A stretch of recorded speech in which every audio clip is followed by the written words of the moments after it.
Hi, I'm Sayanti, the artist behind Sayanti Finance.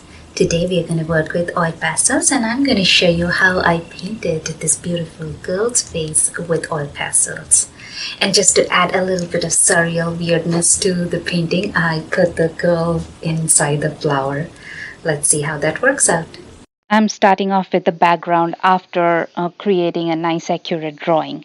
And in this case, I want my portrait to be very nice, bright and beautiful with lots of colors and lots of backlight effects. So I'm not going to pay a lot of attention to my background. All I'm doing is putting some random colors in different areas. Olive greens, purple, little bit of skin tones, grays, lots of blues. And then what I'm doing is I'm using a random paintbrush dampened with a little bit of OMS. Remember, dampen, not a lot of weight. You don't want OMS running down your paper, and dampening them and then blending the colors together because I want a very smooth all blended look for this particular portrait and this particular painting. So I'm going for my OMS. And for the paper, I'm using Canson Mitientes paper. This has a little bit of tooth to it, which I like for my all pastel paintings. Now I'm starting off with my face. And in the beginning, you will see that I will use a lot of dark colors and just create some lines for the mouth, the eyes, and the hair bordering the face. And then I'm going to fill out all the areas with lots of different colors. I'll use flesh tones, I will use gray, a little bit of blue, lots of purple, definitely different tones of red, orange, and yellow ochre, and some gold tones as well. And for a very long time, you will notice that I'm just laying color on top of color on top of color or side by side, and some colors darker than the others. I'm just laying up like a little bit of a layer, and at this point it doesn't even make sense. When I'm putting the white, it looks like I'm putting random whites here and there, but no, I'm following my reference photo and putting whites where I want my highlights to be in more or less in the same area.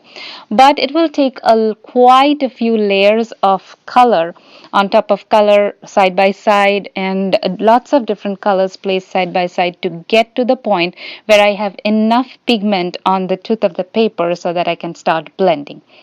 At that point, when I have enough paint or enough oil pastel pigments on the paper, then I will again go for my oil paintbrush, dampen it with a little bit of OMS, dab off the extra OMS in a rag, and then smoothen out or blend all the different colors with my paintbrush and OMS on the paintbrush.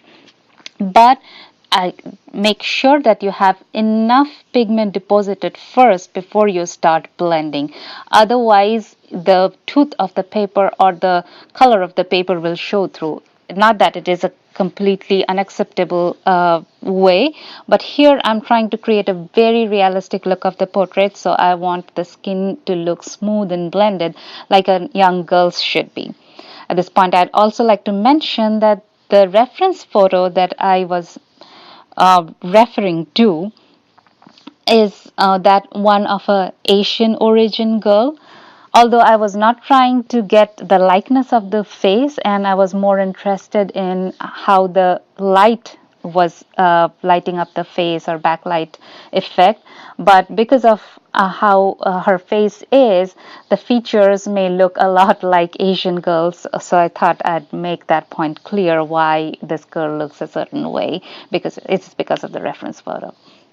Now you can see that from this point onwards, almost till the end of the face, all I will do is add more of different colors, darks, lights, and midtones, and adjust the various areas.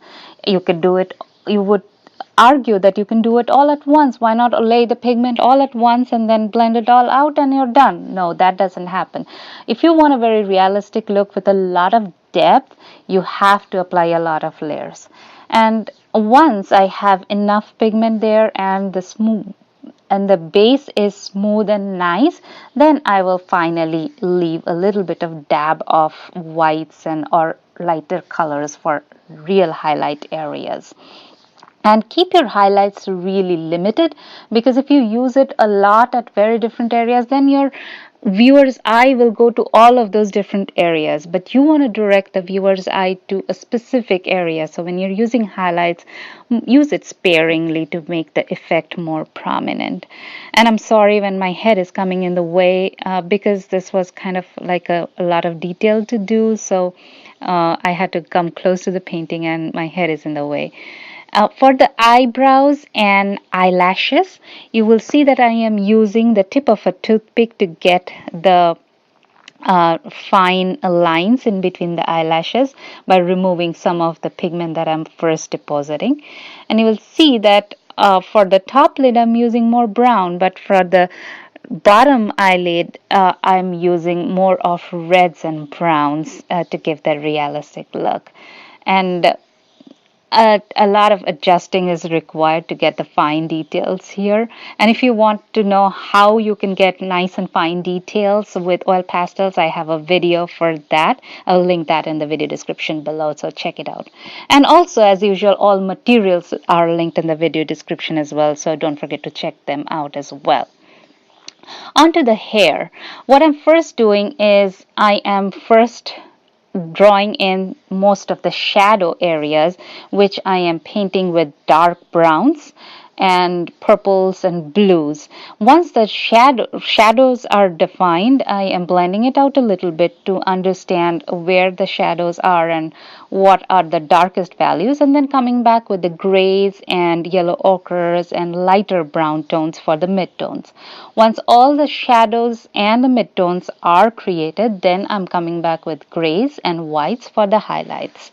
You will see that at the very end, I'm going to create some flyaway hairs on the different areas of the hair on the side, because my light is coming from the left of the painting towards the right, and it is kind of a backlight effect, so that little flyaway lights in white really creates a dramatic effect. At least I think so. So once the left side of the head is completed, I am moving on to the right side of the head, which I am doing the exact same way, only because of the lights and shadows, the colors I'm using are a tad bit different. On the left hand side, I used a lot more of yellows and gold tones. On the right side, I'm using more of grays and purples and like a little bit on the bluish side along with the browns. Onto the neck and the little part of the body that is showing, and I am using the flesh tint, browns, reds, just like whatever color I used for the face. I'm trying to maintain the continuity with the face and make it cohesive. Once again, first goes the pigment. When there is enough pigment deposit, then I start blending with OMS. Once the OMS layer dries, then I add more layers. That's the same technique I am doing all over the painting, not every area in general. Now I thought of going a little bit whimsical, and so I put the face and a little bit of body showing inside a flower to give this otherwise realistic portrait a little surreal, whimsical touch. And I'm inspired by the thought of the fairy tale character Thumbelina that I read in as a child, and that inspired me to put this little girl or young girl inside the flower. For the flower petals, I am kind of making it resemble peony leaves and iris, rather peony petals and iris petals. What I'm doing is I'm depositing a lot of pigments of different shades of pink, crimson, red, purple, and a little bit of blue for the darker areas. And once I'm applying all of them, then I'm blending them first with my flesh tint color, and then applying a lot of highlights with the flesh tint and white on the edges.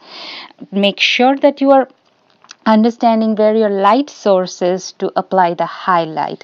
Do not apply highlights in the areas there are shadows. For the shadows, use the darker tones. The highlights, use them sparingly, like I mentioned before, for the lighter areas. And with that, we come to the end of the painting. Let me know in the comments what your thoughts are, and do not forget to subscribe to my channel for further new videos every week. Thank you.